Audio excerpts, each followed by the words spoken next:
When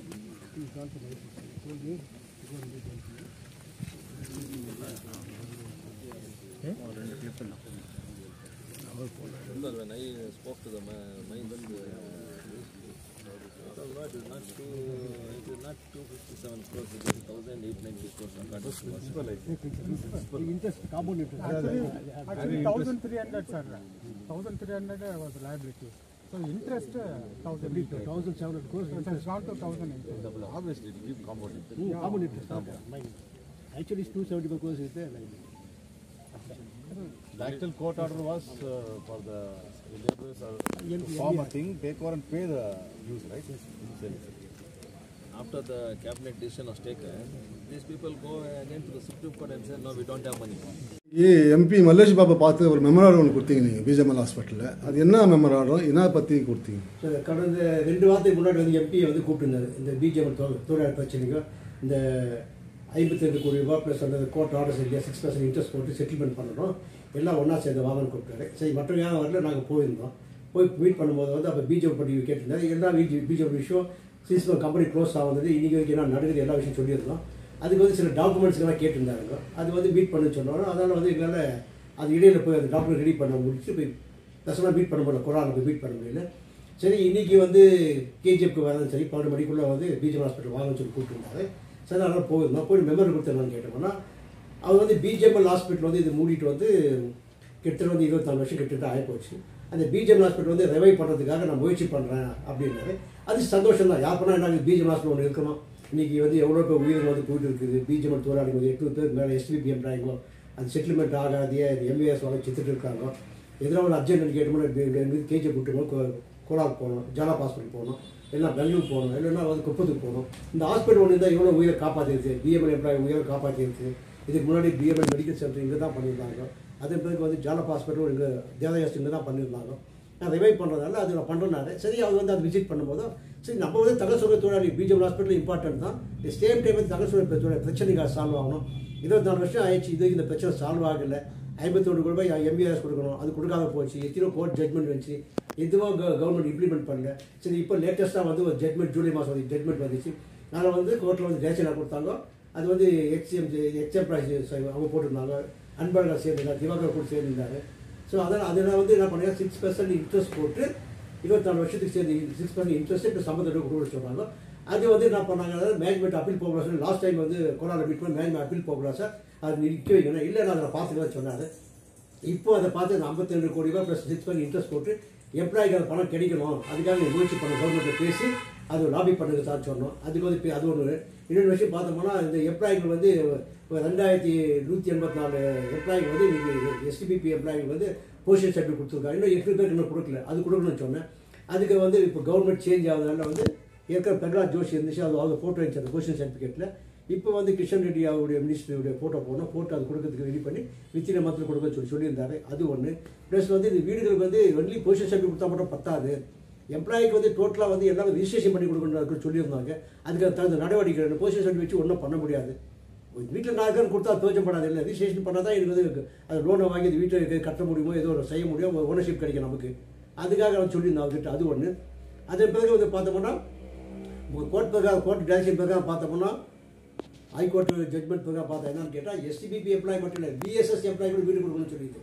STBP employee தான் வீடு கொடுத்து பண்ணிக்கிறாங்க பொசிஷன் சர்டிஃபிகேட் VSS எம்ப்ளாய் 307 பேர் இருக்காங்க அவங்களுக்கு கொடுக்கவே இல்லை இன்னும் கவர்மெண்ட் மேனேஜ்மெண்ட் முடிவு முயற்சி பண்ணவே இல்லை ஸோ அதுக்கும் அதுக்கு அந்த தகுந்த காப்பியாக இப்போ கொடுத்துருக்காங்க இன்றைக்கி கம்பெனி ரிவைவ் பண்ணுறதுக்காக என்னென்ன தேவை டாக்குமெண்ட்ஸ் கேட்டிருந்தாரு அந்த டாக்குமெண்ட்ஸ் அவர்களுக்கு கொடுத்துருக்கோம் ஸோ அதை நான் பண்ணுறேன் நான் செய்யலாம் நான் குமாரசாமி சார் மினிஸ்டர்கிட்டையும் மற்ற கிஷன் ரெட்டி பேசிட்டு அதுக்கான முயற்சியை நான் மேற்கொள்ள முன்னே சொல்லியிருந்தாரு இப்போ அது தேவை டாக்குமெண்ட்ஸ் கொடுத்துருக்கோம் இன்னும் சில கேட்டிருக்காரு அது இந்த வீக்கில் வந்து நான் கூட மீட் பண்ணி கொடுக்க சார் சொல்லியிருக்கோம் இல்லை BJMLுடைய 18 யூனியன் லீடர்ஸுங்க எல்லாம் ஒட்டுமொத்தமாக ஒன்றா சேர்ந்து வந்தாக்கா நான் எதனா ஒன்று சால்வ் பண்ணி கொடுக்க முடியும்னு MP சொல்லியிருக்காருங்க அதை பற்றி நீங்கள் சொல்லுங்கள் 18 யூனியன் இருந்துச்சு 18 யூனியன் முதல்ல இருந்துச்சு கம்பெனி இப்போ 18 யூனியன் இருந்துச்சு இப்போ எத்தனை யூனியன் ஆக்டிவாக இருக்குது உங்களுக்கு நீ பெஸ்கார் உங்களுக்கு தெரியும் 18 யூனியன் ரிஜிஸ்டர் பண்ணிட்டு போயிட்டாங்க அவ்வளோதான் ஆக்டிவாக இருக்கிறது ஒரு 3 பேர் 4 பேர் தாங்க அது ஏற்கனவே MPக்கு சொன்னேன் எல்லாம் ஒன்றா வாங்க சொன்னார் சார் நம்மளும் சில பேர் பேசணும் எல்லாரும் சொன்னேன் நான் சொல்ல வேண்டிய கிடம்போது எல்லாரும் சொன்னேன் என்ன கூப்பிட்ற மாதிரி எங்களுக்கு எல்லாரும் சொன்னேன் நான் அவங்க வரல சரி எங்களை வந்து MP கூப்பிட்டா நான் போய் மீட் பண்ணி சொல்லிட்டு வந்தோம்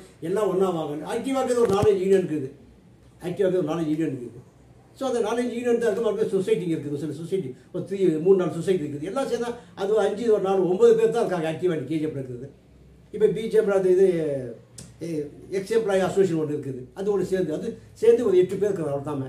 இந்த 8 பேர் ஒரு 2 பேர் 16 பேர் வந்து போனாலும் பிரச்சனை. எங்களுக்கு என்ன தெரியுமா, யாருன்னா இருக்கட்டும் பிஜேபி, நான் பிஜேபி எம்ப்ளாயி, நாளைக்கு இந்த ஸ்கீம் இம்ப்ளிமெண்ட் ஆகுனா அந்த 52 crores ப்ளஸ் அந்த இன்ட்ரெஸ்ட் வந்தால் எனக்கு வரப்போகுது. நான் எம்ப்ளாயை தான் பேசுகிறேன். நான் எம்ப்ளாயி பேசுகிறா பார்த்தா பேச முடியும்.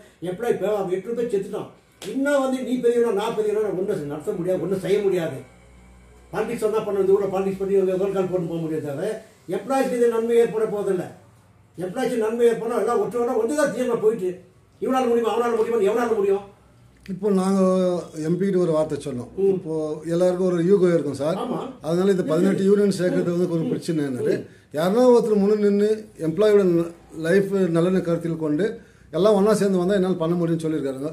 அந்த முயற்சிக்கு நீங்கள் ஏதாவது உறுதுணையாக நான் முயற்சி பண்ணேன். எம்பி சொன்னோன்னா நான் வந்து ஒரு 6 யூனியனில் பேசினேன்.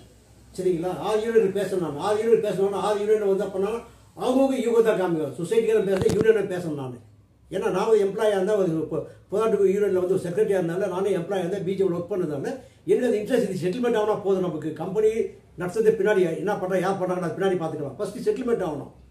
அதுக்காக முயற்சி பண்ணுறதுக்காக நான் முயற்சி பண்ணி நான் பேசுகிறேன். நான் பேசுறது ஒரு சில பேர் வேலைன்னு சொன்னாங்க, சில பேர் வந்து இன்னத்துக்கு போய் பார்க்கறது, அந்த கோர்ட்டில் கேஸ் இருக்குது, கோர்ட்டில் பார்த்துக்கிறாங்க. அதுக்கு மேலே ஒன்றும் பண்ண முடியாது. இல்லை நான் கோர்ட்டில் பார்த்து வச்சா என்னால் பண்ண முடியும், என்னால் ஒன்றும் பண்ண முடியாது. நான் மேக்ஸிமம் பேசினேன். என்னுடைய எப்போ முழுசாக போனேன், 3/4 பேசின போது 60 பேசினேன், 40 பேசினேன், எல்லாரும் பேசினேன். நான் அதுக்கு நானும் ஒரு சஜஷன் கொடுத்தேன்னா எம்பியே வந்து லெட்டர் கொடுத்து யாராவது ஆக்டிவாக இருக்கிறாங்க அது லிஸ்ட் அனுப்பிட்டு நான் அதுக்கு லிஸ்ட்டு கொடுத்துட்டேன். இவங்களாம் ஆக்டிவாக இருக்கிறாங்க சார், நீங்களே ஒரு லெட்டர் கொடுத்து அவங்களை கூப்பிடுங்க, கோலா கூப்பிடுங்க, இல்லை கேஜே மீட்டிங் கூப்பிடுங்க. இது ப்ரெஸ்க்காக எதில் வச்சு பேசணும். அப்போ எம்ப்ளாய்க்கு சப்போர்ட் பண்ணுவாங்க, எம்ப்ளாயி எஜிட் பேச வேமான்னு தெரிஞ்சு போதாங்க. இல்லை எக்ஸ்போஸ் ஆகாங்க. இல்லை நான் எம்ப்ளாயி பண்ண தான் பேசுகிறேன். இது தேவை எம்ப்ளாயி தான். நான் யார் கூட சேர்ந்து செய்யறதுக்கு தயார். நான் எனக்கு யூஎல்லாம் கிடையாது. இல்லை யாரா கூப்பிட்டோம், எம்பி கூப்பிட்டோம், எம்எல்ஏ கூப்பிட்டோம், இல்லை யாரா கூப்பிட்டோம், நான் வரேன் ஆஸ் எம்ப்ளாயா யூனியனா நான் வரதுக்கு ரெடி. அதுக்காக நான் வந்து யாருக்கும் பயன் ஆகணும் அவசியம் இல்லை. எனக்கு எந்த யூகாவும் கிடையாது. எனக்கு தேவை எம்ப்ளாயியுடைய செட்டில்மெண்ட் ஆகணும் தான் என் முயற்சி. அதுக்காக தான் சொல்கிறேன். நான் அதனால் வந்து எல்லாமே ஒன்றா சேர்ந்து தான் இப்போ எம்பி சொல்கிறாரு நான் வாங்கி கொடுக்க நான் பண்ணுறேன்றாரு. கோர்ட்டு கேஸ் எப்படின்னா போட்டோம். நான் வந்து வித்தின் 2 months எம்ப்ளாய்க்கு நான் செட்டில் பண்ண ரெடின்னு சொன்னார். எங்களுக்கு சொல்லிக்கிறார், கோலார் மீட்டிங் சொல்லிக்கிறாரு. நான் ரெடி பண்ணேன். நீங்களாம் ஒன்றா வாங்கன்னு. இப்போ ஒன்றா வாங்க யார் பார்த்தா நீ பெரியவனா நான் பெரியவனா என்ன பெரியவனா வந்து ஒன்றும் சாதிக்க முடியாது. இன்றைக்கி இருக்கோ நாளைக்கு செத்து போடுறான். இது என்ன சாதிக்க போதீங்க போயிட்டு 23 வருஷம் உங்களுக்கு தெரிய உங்களுக்கு 1 year எலெக்ஷனுக்காக டெல்லிக்கு போய் கஷ்டப்பட்டு 40 வருஷம் இந்த பிஜேபி கஷ்டப்பட்டுருக்கேன். நான் 40 years கஷ்டப்பட்டுருக்கிறேன். போராட்ட யூனியன்லேருந்து 93 அப்படியே வந்துட்டு கம்பெனி க்ளோஸ் ஆகுதுலேருந்து ஹைகோர்ட்லேருந்து சுப்ரீம் கோர்ட்லேருந்து ஐஏஎப்பா மினிஸ்டர் மீட்டிங் பார்க்கணும் என் பேருக்கு இது இல்லையான்னு சொல்லிட்டு அவெல்லாம் பண்ணிக்கிறேன். மறுபடி வந்து சிறுகுண்டா பெசநாத்தை வந்து வித்துட்டானுங்க. அன்றைக்கி வந்து கோர்ட்டில் ஸ்டே ஹைதராபாத்தில் கோர்ட்டில் கேஸ் பண்ணி ஸ்டே பண்ணுறது எங்கள் குளோபல் சொசைட்டி தான். நானும் லூயிஸ் தான் போயிட்டு வந்து ஸ்டே பண்ணி வச்சுட்டு அதை ஃபாலோ பண்ணாங்க. கட்சியில் வந்து பண்ணாங்க 22 வந்து NLDC கொடுத்துட்டாங்க. பார்த்தா வந்து அது அப்பீல் போடல. கவர்மெண்ட் ஆஃப் இந்தியாவை சொன்னால் எனக்கு எந்த அப்ஜெக்ஷன் இல்லை NLDC கொடுக்குறதுன்னு சொல்லிட்டாங்க. அதனால் வந்து கவர்மெண்ட்டே சப்போர்ட் பண்ணால ஒன்றும் பண்ண முடியல, விட்டுட்டோம். ஸோ அதே மாதிரி அமைதியாக விட்டுட்டு இருந்தால் மறுபடியும் வந்து எக்ஸ் எம்ப்ளாய் யூனியன் கேஸ் போட்டிருந்தாங்க. கேஸ் வின் பண்ணாங்க. ரொம்ப சந்தோஷமான விஷயம். எம்ப்ளாய்க்கு அவ்வளோ போட்டிருக்காங்கல்ல, அதில் வந்து 6% கொடுக்குறாங்க, இன்ட்ரெஸ்ட் கொடுக்கணும் போட்டுருக்குது. நல்ல இதெல்லாம் ஒன்றா சேர்ந்து அட்லீஸ்ட் இத்தனை ஒன்றா சேர்ந்து சப்போர்ட் பண்ணோம். அதனால எம்ப்ளாய் கிடைக்கலையா ஒன்று அதுக்கு தான் சப்போர்ட் பண்ணோம். இல்லை எப்படி சொல்கிற மொழி தான் முயற்சி பண்ணோம். ஒன்றுமே நான் பெரியவன் என்னத்தையும் சாதிக்க போகிறீங்க, என்ன இன்டென்ஷன், என்ன ஒரு மைண்ட் செட் என்ன கொடுத்து அது இல்லை. ஒற்றுமையாக சேர்ந்து ஒன்று வந்து இப்படிலாம் சப்போர்ட் பண்ணி கோர்ட் மூலியமாக டைரக்ஷன் கொடுத்து அது சக்ஸஸ்ஃபுல்லாக கொண்டு போகணும். இல்லை எம்பி சொல்கிறேன் நான் வாங்கி தரேன்றாங்க, அதுக்கு நான் ஒரு சப்போர்ட் பண்ணணும். இதுக்கு நான் ஒரு கோஆப்ரேட் பண்ண இல்லையா. பூத் தான் இம்பார்ட்டன்ட் என்ன பொறுத்த வரையும். நம்ம பொலிட்டிக்கல் லீடர்ஸ் கிடையாது பாலிடிக்ஸ் பண்ணுறதுக்கு. சரிங்கண்ணா, இப்போ எம்பி நீங்கள் மீட் பண்ணி மெமராண்டம் கொடுத்துங்கிறீங்க. அவர் மெமராண்டெல்லாம் பரிசீலனை பண்ணாரு, அது எல்லாம் மீடியாலாம் பார்த்துருக்குறோம். இப்போ இந்த மீடியா மூலிமா நம்ம எக்ஸ் எம்ப்ளாயி தொழிலாளர்களுக்கு நீங்கள் என்ன அசூரன்ஸ் கொடுக்குறீங்க, என்ன தைரியம் கொடுக்குறீங்க? எம்ப்ளாய்க்கு என்ன சொல்கிறேன்னு கேட்டால் அதை சொல்கிறேனே. ஒன்று கோர்ட்டில் வந்து இப்போ அப்பீல் போயிருக்காங்க. நம்ம வந்து பொலிட்டிக்கல் லாபி பண்ணால் கவர்மெண்ட் தான் பண்ணிக்குது. கவர்மெண்ட்டை வந்து இன்ஃப்ளூயன்ஸ் பண்ணி லாபி பண்ணி அதை வாபஸ் வாங்கிறதுக்கு யாரால் முடியும்? எம்பியான எலெக்டட் ரெப்ரஸன்டேட்டிவ் எம்பியால் தான் முடியும். எந்த கட்சினா எம்பியால் தான் முடியும். சரிங்களா, ஸ்டேட் கவர்மெண்ட்டில் இந்த வீடுகளை சொந்தம் பண்ண அது பண்ண முயற்சி பண்ண எம்எல்ஏ தான் முடியும். நம்ம எலெக்டட் ரெப்ரஸன்டேட்டிவ் எம்எல்ஏவும் சரி, எந்த கட்சினா சரி, எம்எல்ஏவும் சரி, எம்பியும் சரி, அவங்க எலெக்டட் நம்ம மக்களால் தேர்ந்தப்பட்டவங்க, அவங்கள நம்ம மதித்தே சேரணும். அதுக்காக எம்பி வந்து பொலிட்டிக்கல் லாபி பண்ணி டெல்லியில் பண்ணி குலசாமி எம்பி இண்டஸ்ட்ரீஸ் மினிஸ்டராக இருக்கார், அவர் மூலியமாவோ கிருஷ்ணன் ரெட்டி மினிஸ்டராக இருக்காரு, மைன்ஸ் மினிஸ்டர், அவர் மூலியமாக பண்ணி பேசினா அதை வாபஸ் வாங்கி நமக்கு எப்படி செட்டில்மெண்ட் கிடைக்கும். கம்பெனி ரெவே பண்ணோம், ஹாஸ்பிட்டல் எல்லாமே நடக்கும். அதுக்கு நம்ம முயற்சி பண்ணணும். அதுக்கு ஒற்றுமை ஒன்று எல்லாமே ஒன்றா சேரணும். தொழிலாளிக்காக ஒன்றா சேர்ந்தால் கண்டிப்பாக ஆகும். நீ பதிகணும் நான் பதிகணும் ஒன்றும் சாதிக்கவே முடியாது. நிச்சயமாக சொல்கிறேன் நான். 23 வருஷம் ஆகிப்போச்சு. எத்தனை கோர்ட் ஜட்மெண்ட் வச்சு எந்த கோர்ட்டு ஜட்மெண்ட் இம்ப்ளிமெண்ட் பண்ணிக்கிது management government of India minister of பைக்ஸு 2007 கொடுத்த ஜட்மெண்ட் அது வீடு கொடுக்கணும்னு சொல்லி எத்தனை வருஷம் ஆச்சு? 16 வருஷம் ஆச்சு. 16 வருஷத்துக்கு பற்றி இப்போ தான் அது ஆக்கிது. பொசிஷன் ஒரு சர்டிஃபிகேட் வாங்குறதுக்கு சுப்ரீம் கோர்ட்டுக்கு 2013 கொடுத்தாங்க. ஜூலை 9 சுப்ரீம் கோர்ட்டு கொடுத்தாங்க. அதை இம்ப்ளிமெண்ட் பண்ணுறதுக்கே இத்தனை வருஷம் ஆச்சு. இன்னும் எத்தனை வருஷம் பார்த்து காத்துருக்கோம். நான் கோர்ட்டு ஜெயிச்சிடுவேன்னு. கவர்மெண்ட் வந்து அவங்க பொலிட்டிக்கல் இன்ஃப்ளூயன்ஸ் இருக்குது. கவர்மெண்ட் இன்ஃப்ளூயன்ஸ் இருக்குது. எப்படின்னா பண்ண முடியும் அவங்க கோர்ட்டை கூட மீறி பண்ண முடியும் அவங்களான்னு போயிட்டு அந்த கேட்டால் எம்ப்ளாய் கிடையாது. எம்ப்ளாய் செட்டில்மெண்ட் ஆகுனா ஒற்றுமை இருக்க அவசியம் நமக்கு பொறுத்துது. நீ என்ன பெரியவனா 2வது கதை அது உங்கள்கிட்ட விஷயத்தையும் வச்சுக்கோ. இது பொது காரியம். தொழிலாளருடைய பிரச்சனை தொழிலாளர் பிரச்சனைக்காக அவங்க வாழ்வாதார பிரச்சனை 8 பேர் செத்துருக்கா இன்னும் சாகிறத வேடிக்கை பார்க்கக்கூடாது. இதுக்காக வந்து பண்ணி எல்லாம் முயற்சி பண்ணுங்க. நம்ம யார் கூட சேர்ந்து செய்யறதுக்கு நான் தயார். எங்களுக்கு ஒன்றும் பிரச்சனையே கிடையாது. எங்களுக்கு யூகெல்லாம் எங்களுக்கு கிடையாது. யார் கூட நாங்கள் போகிறோம். எம்எல்ஏ வந்தாங்க எம்எல்ஏ பார்த்து போய் 2 முறையாக மீட் பண்ணி பார்த்தோம். அவங்களும் சொல்லிக்கிறோம். அவங்களே லெட்டர் கொடுத்துருக்கோம். இந்த வீடுகள்லாம் சொந்தம் பண்ணோம். அது கவர்மெண்ட்டே வந்து அந்த இது ரிஜிஸ்ட்ரேஷன் ஃபீஸ் எடுத்துன்னு சொல்லி கொடுத்துருக்கோம். அவங்களும் அவங்க தனி பண்ணுறாங்க. எம்பி பார்த்தோம். செட்டில்மெண்ட் பிரச்சனை சார் செட்டில் பண்ணோம் சார். இன்னும் இது விஎஸ்எஸ் எம்ப்ளாயி வீடுகள் கிடைக்கல. எல்லா தொழிலாளிக்கும் எக்ஸ் எம்ப்ளாயி எல்லாருக்கும் வீடு கிடைக்கணும். ஃபஸ்ட்டு வந்து எஸ்டிபி பேப்பர் கொடுத்துக்கிறேன். மறுபடியும் பிஆர்எஸ் ஆகணும் ரிட்டையர்ட் எம்ப்ளாயி எல்லாருக்கும் கொடுக்கணும் தான் எங்களுடைய இன்டென்ஷன். இந்த ஊதிய பாட்டியல்களை பொறுத்த வரைக்கும் அதுக்காக ஊரக மக்கள் நன்மாக்கள் நம்ம இருக்கிற யூகனை பார்க்கக்கூடாது. எல்லாம் ஒன்றா சேர்றது நான் ரிக்வஸ்ட் பண்ணி கேட்டுக்கிறேன். அது என்பதுக்கு அவங்க முடியல யூகனா அவங்க இஷ்டம் பண்ணிட்டு போட்டோம். அது வந்து தொழிலாளிக்கு தெரிஞ்சுட்டோம். எவன் இந்த ஊரை கெடுக்கிறான் எவன் இந்த ஊருக்காக உழைக்கிறான் அவனுக்கு தொழிலாளிக்கு தெரியும். தங்க மக்களுக்கு தெரியும். அதுதான் என்னுடைய இன்டென்ஷன்.